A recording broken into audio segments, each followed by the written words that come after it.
Good afternoon, beautiful. Today I'm going to be talking to you about what I've been doing in my week, and I'm going to be reading from the Bible and responding to what I've been reading, either by trying to explain it or just by talking about how I feel or what I think about it. On Monday, I went to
Brisbane City Concert Hall.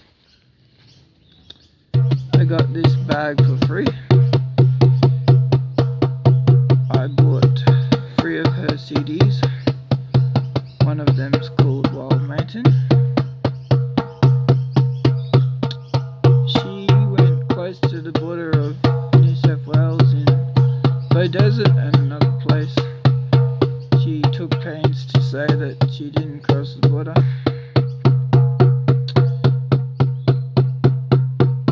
She fell in love with a podiatrist. She was convinced that he thought that she was the love of his life because he asked for her number and her contact details, but he just wanted to check and see if everything was working out okay with the treatment she'd received or with her feet. I felt devastated for her.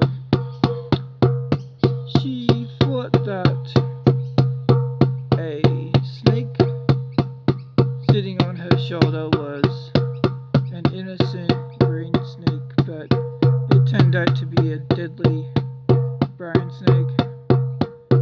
It's a miracle that she wasn't killed. I praise God for preserving her life. She only did 1 gig last year. A lot of people have had their careers placed on ice. She covered a Slim Dusty song. She got to share a stage with him. She did Looking Forwards, Looking Back. Her band was called The Polished Floors. They had a double bass cello, a guitar,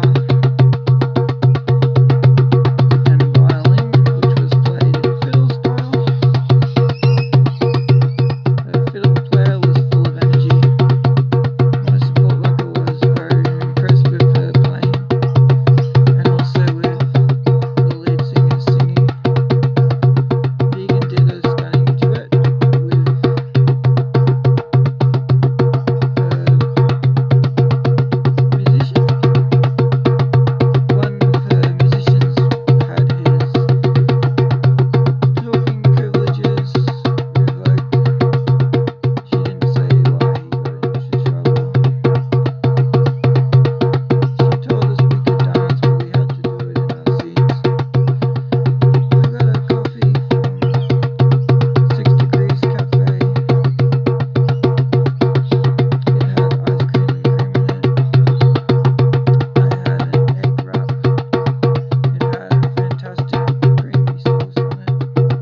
back legs they like to rear up.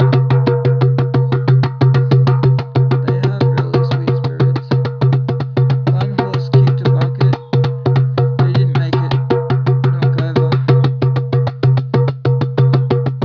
We got to see a bale of hay, which probably would have been consumed by horses within a few minutes of me looking at it.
So because of my mother's negotiations on my behalf, because of my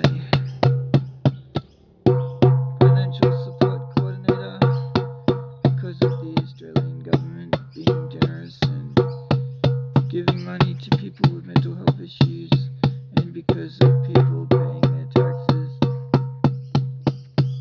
I love these headphones because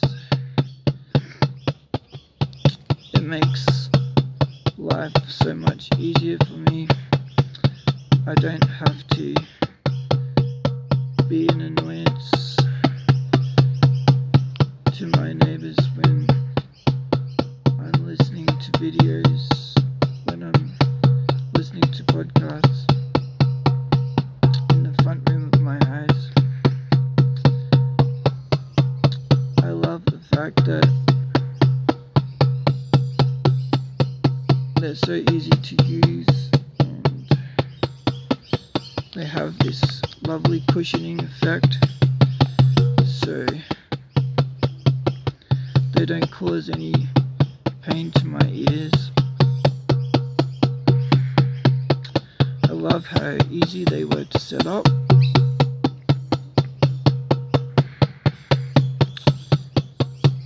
I love the fact that Harvey Norman gave us a discount on the warranty. Praise God for their generous spirits. Praise God for enabling me to be blessed.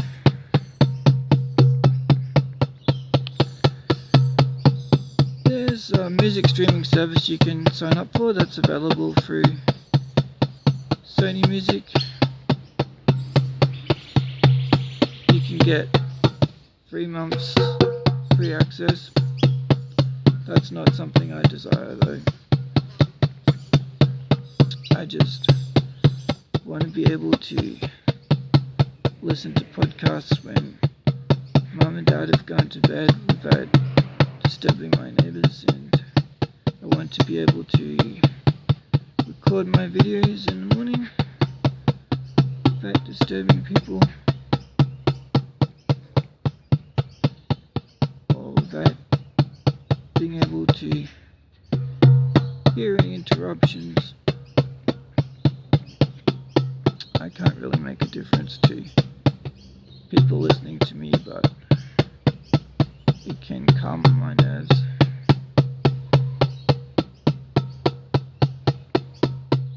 It can be disturbing when you hear people swearing. There was some police in my street this week because there were people coming to pick a fight with people who live in a house next to the cafe at the end of my street. They swear a lot and they yell at the top of their lungs. I pray that God will bring peace and joy into the situation.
perfect timing.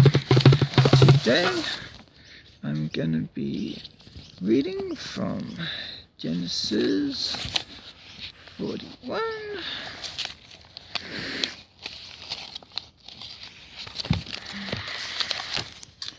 At the end of 2 years, Pharaoh had a dream. He was standing beside the Nile when 7 healthy-looking, well-fed cows came up from the Nile and began to graze among the reeds.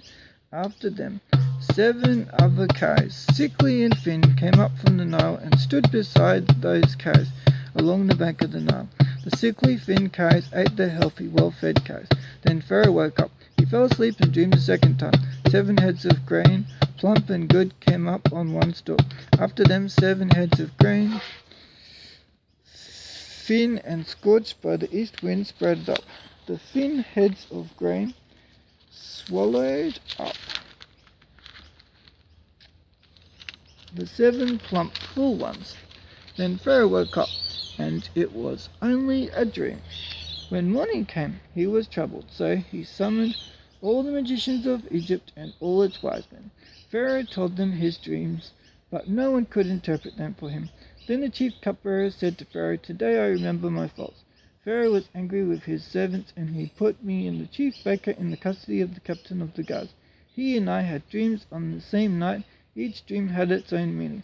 Now a young Hebrew, a slave of the captain of the guards, was with us there. We told him our dreams, he interpreted our dreams for us, and each had its own interpretation. It turned out just the way he interpreted them to us. I was restored to my position, and the other man was hanged. Then Pharaoh sent for Joseph, and they quickly brought him from the dungeon. He shaved, changed his clothes, and went to Pharaoh. Pharaoh said to Joseph, "I have had a dream, and no one can interpret it. But I have heard it said about you, that you can hear a dream and interpret it." "I am not able to," Joseph answered Pharaoh. "It is God who will give Pharaoh a favorable answer." So Pharaoh said to Joseph, "In my dream I was standing on the bank of the Nile when 7 well-fed, healthy-looking cows came up from the Nile and grazed among the reeds. After them 7 other cows, weak, very sickly and thin, came up. I've never seen such sickly ones as these in all the land of Egypt. Then the thin, sickly cows ate the first 7 well-fed cows. When they had devoured them, you could not tell that they had devoured them. Their appearance was as bad as it had been before. Then I woke up. In my dream I also saw 7 heads of grain, full and good, coming up on one stalk. After them 7 heads of grain, withered, thin, and scorched by the east wind, sprouted up. The thin heads of grain swallowed the 7 good ones. I told this to the magicians, but no one can tell me what it means." Then Joseph said to Pharaoh, "Pharaoh's dreams mean the same thing. God has revealed to Pharaoh what he is about to do. The 7 good cows are 7 years, and the 7 good heads are 7 years. The dreams mean the same thing.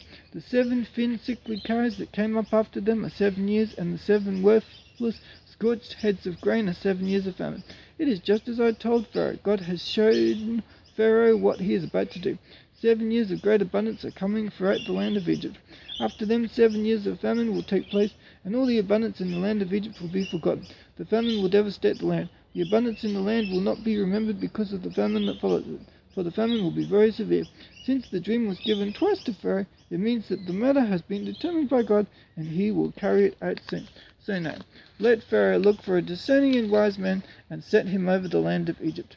Let Pharaoh do this. Let him appoint overseers over the land, and take 1/5 of the harvest of the land of Egypt during the 7 years of abundance.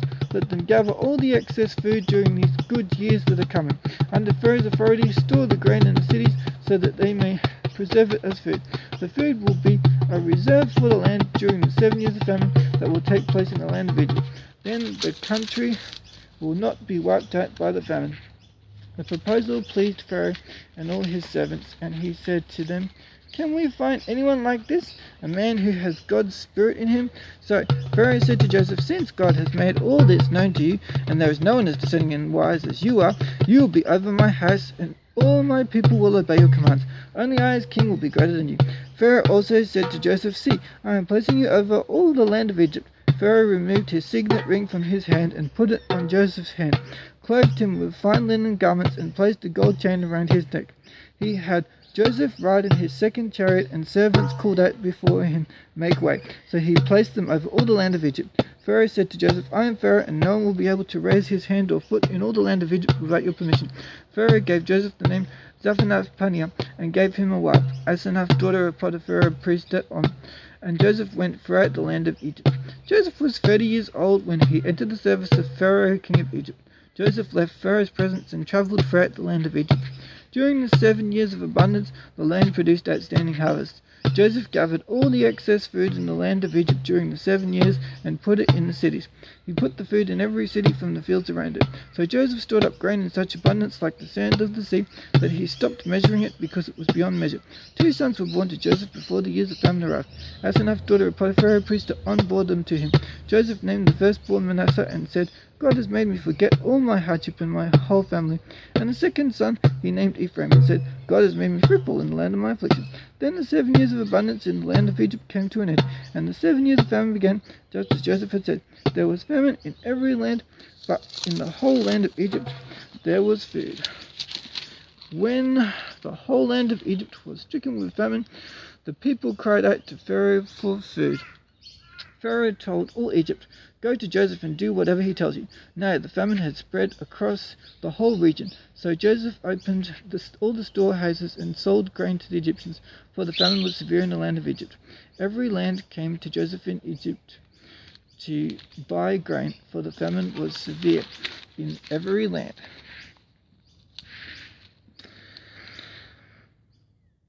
When Joseph was asked to interpret Pharaoh's dream, he was under extreme pressure because he could have been killed if he gave an unfavorable response to Pharaoh. He might have felt pressure to just tell Pharaoh what he wanted to hear and tell him everything was going to be hunky-dory, but that wasn't what God had asked him to do.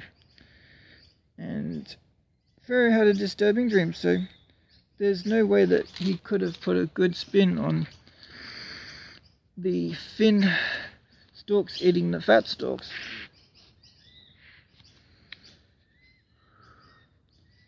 It's sad that the chief cupbearer waited for ages before he told Pharaoh that his chum had been able to interpret his dream.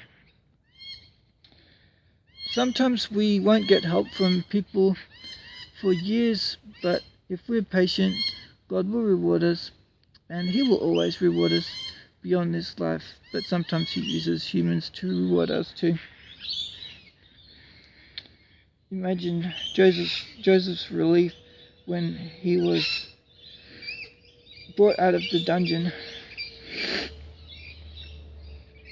I love the humbleness of Joseph, how he said that he couldn't interpret dreams. It was God who allowed his ability to flow through him. Joseph could have easily had taken credit for the dream, and he could have said that he would have been the right man for the job of stewarding Pharaoh's resources and making sure that the people of Egypt didn't go hungry, because he'd already proven his mettle by looking after resources for Potiphar's family and for his servants. But he just put the idea that God gave him out there and just waited for God to show him favor. We can learn from his patience and his humble heart. Those who humble themselves will be exalted, and those who exalt themselves will be humbled. It was kind of an awkward situation how Joseph ended up marrying the daughter of his ex-boss's wife.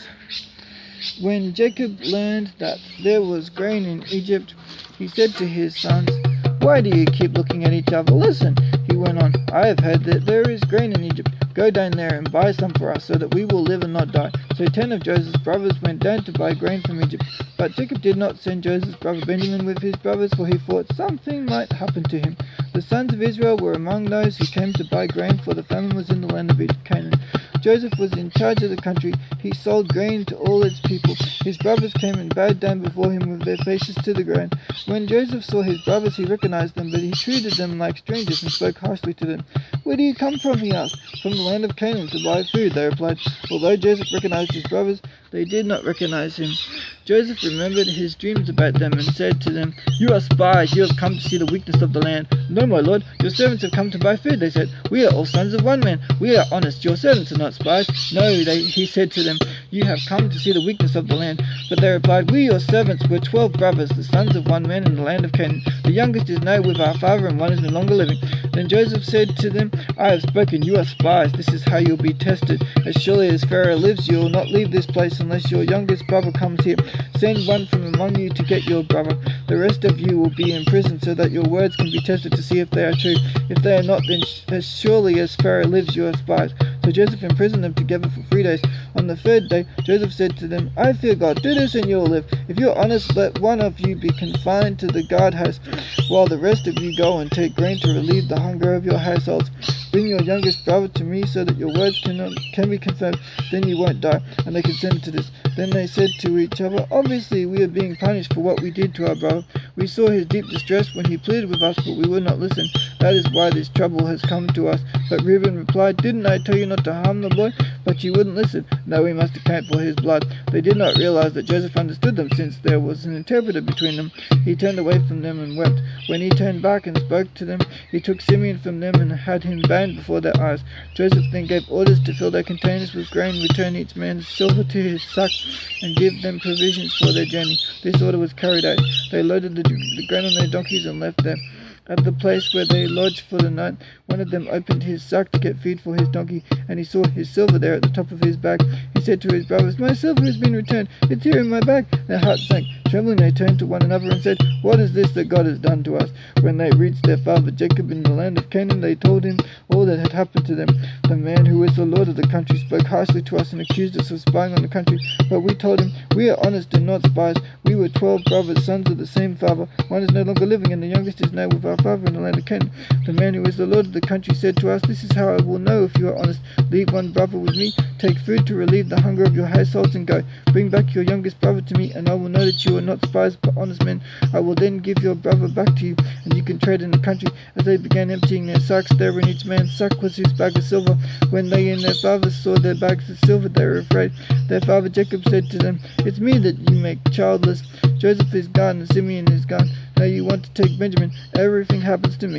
Then Reuben said to his father, 'You can kill my 2 sons if I don't bring him back to you. Put him in my care, and I will return him to you.' But Jacob answered, 'My son will not go down with you, for his brother is dead, and he alone is left. If anything happens to him on your journey, you will bring my grey hairs down to Sheol in sorrow.'"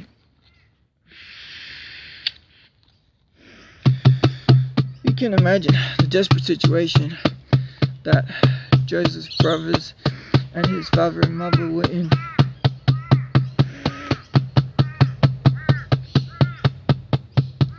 You can see why Jacob was scared to let his youngest son go with his other sons, because he was the last son left, as far as he knew, of his most loved wife.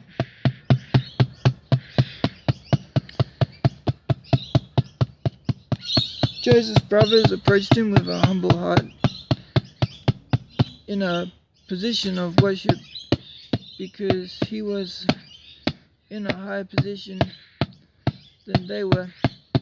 It's funny how they were in the same position that they had told him would never be one they were in, because they couldn't believe that the young dreamer who came to meet them in the field would rise to a high exalted position and have the ability to enable them to prosper or to allow them to suffer. Joseph did the wrong thing, speaking to his brothers harshly and treating them like strangers. You can understand why he reacted in the way that he did, because they left him for dead and they sold him into slavery.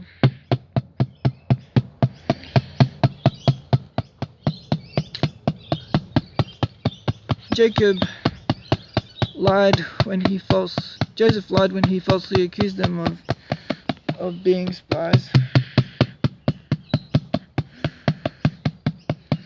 it might have been hard for him not to respond when he was told by his brothers that he was dead. He did respond with truth eventually, but it took him time to reach a place where he was ready to come clean.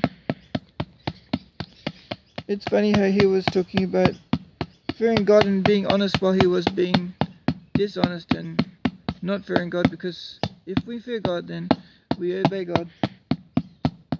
Trust and obedience go hand to hand.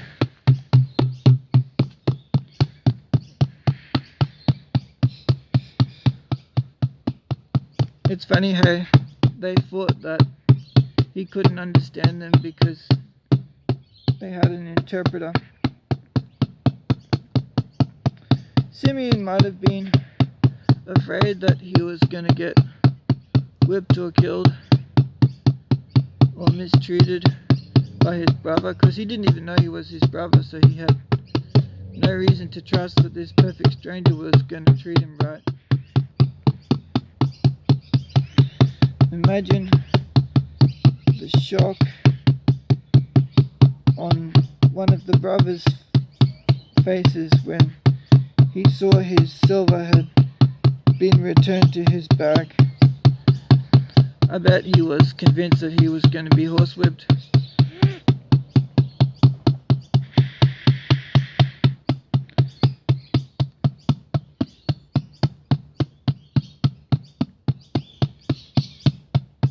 Every bag contained silver.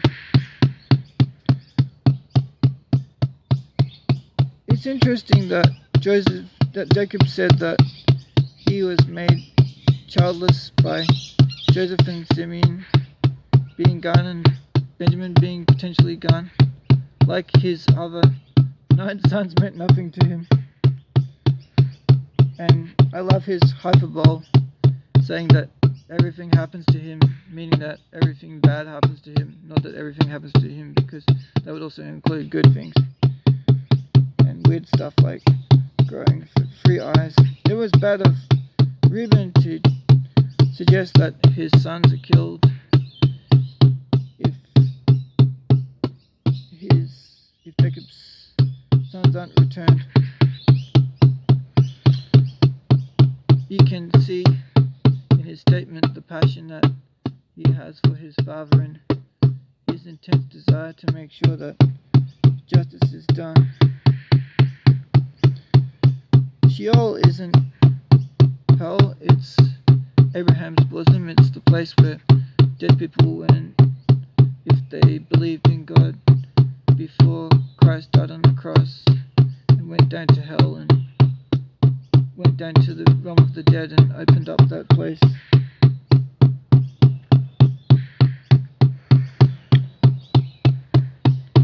You can understand why Jacob was full of despair.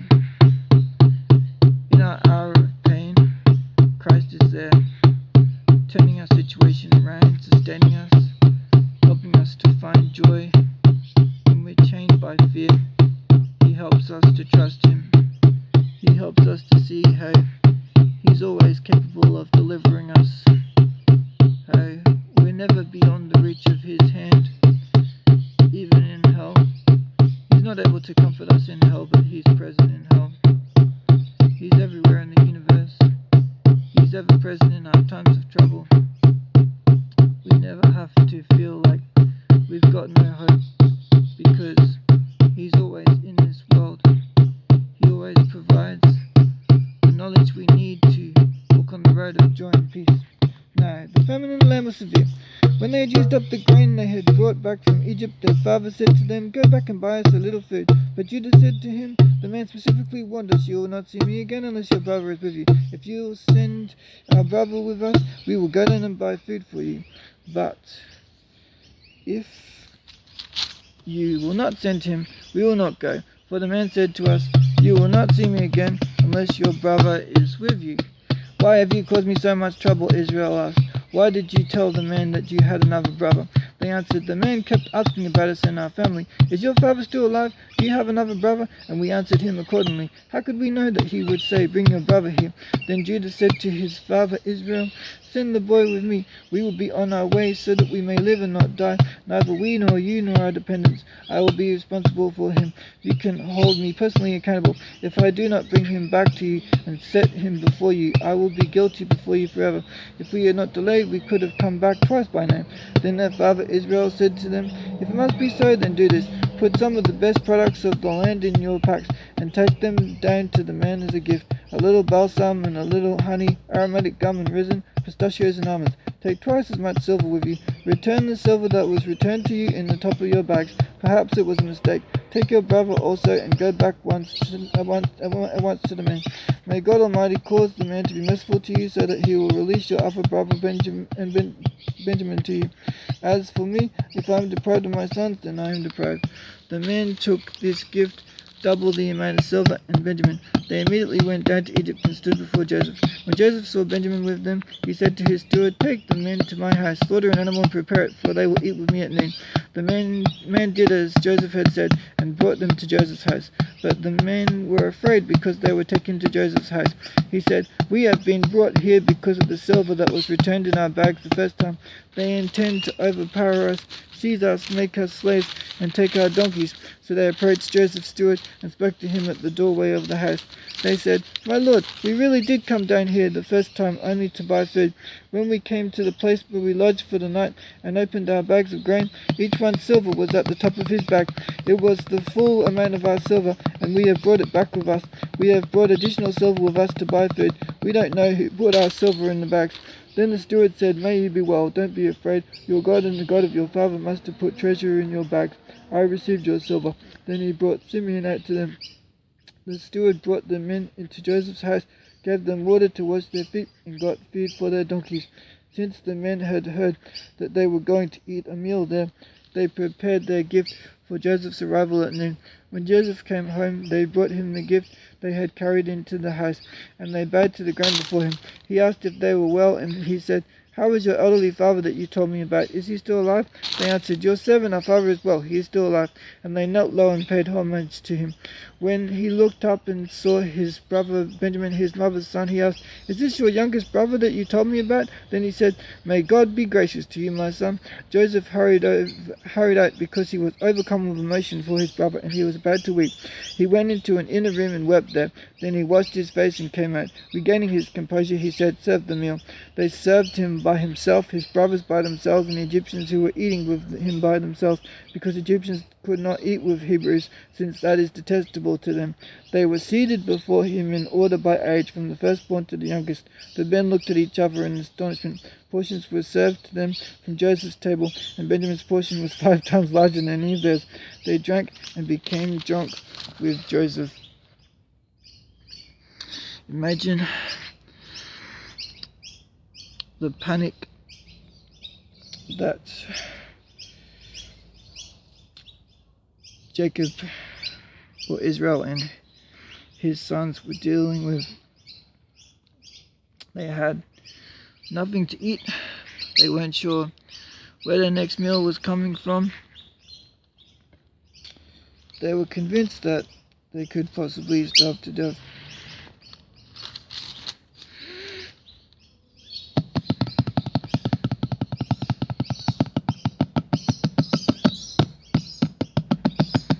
You can see why Israel was convinced that his sons had caused him trouble. It wasn't actually his sons that caused him trouble by preventing him from having access to food. It was his stubbornness, but in one way his sons caused him trouble because it was because of their cold hearts that their brother was enslaved and left for dead. But it's also because of their mistreatment that God was able to use that situation and bring Joseph to a better place and set him up so he could bless them and all the people of Egypt and many nations surrounding Egypt at that time.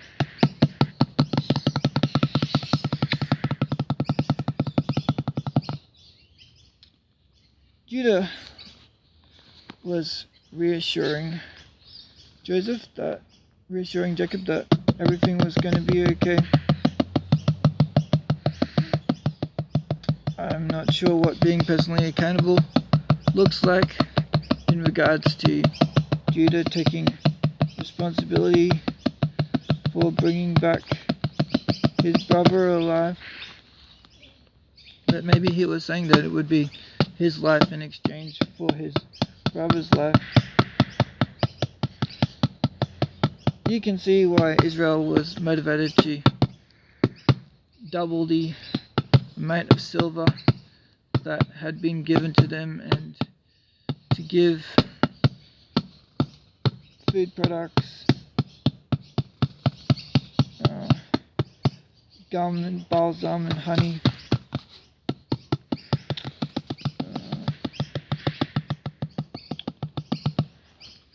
It's interesting how desperation causes Israel to switch his attitude from thinking that there's no hope to just accepting that despair might possibly be part of his life and there's no way out of it, so he may as well clutch at the straw he's being offered of the chance to stick food in his belly instead of starving to death.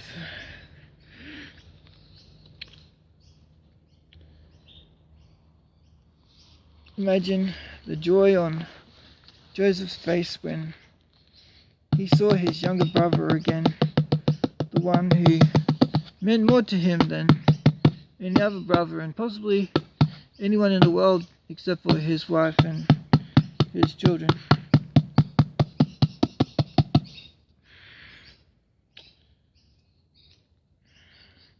It's funny how the steward said that God put the treasure in their bags.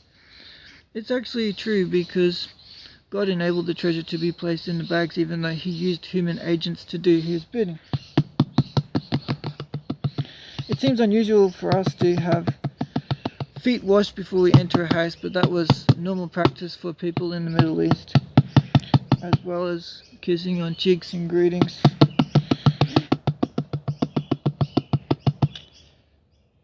You can see how Joseph's family was lowering themselves. They were possibly still full of fear and sure that Joseph was going to take his revenge, but they were grateful for the fact that he was looking after them. You could see how it was difficult for Joseph to keep his composure and to refrain from weeping when he was so overwhelmed with joy at seeing his family again. It's weird to us that Egyptians were eating by themselves and Joseph didn't eat with his family. It's interesting how he favoured his younger brother more than the other brothers. This suggests that his youngest brother meant more to him than any of the other brothers. You could imagine his brother's eyes popping wide open when they saw the size of the meals and the quality of the meals that they were being served. The feast that God has waiting for us in heaven is better than this feast. It's better than any we can receive in this world. It's because of his sacrifice that we're able to cling to heavenly treasure. It's because of our choice to treasure him forever that in every endeavor we face, he is with us and enabling us to overcome the world. I praise you, Lord,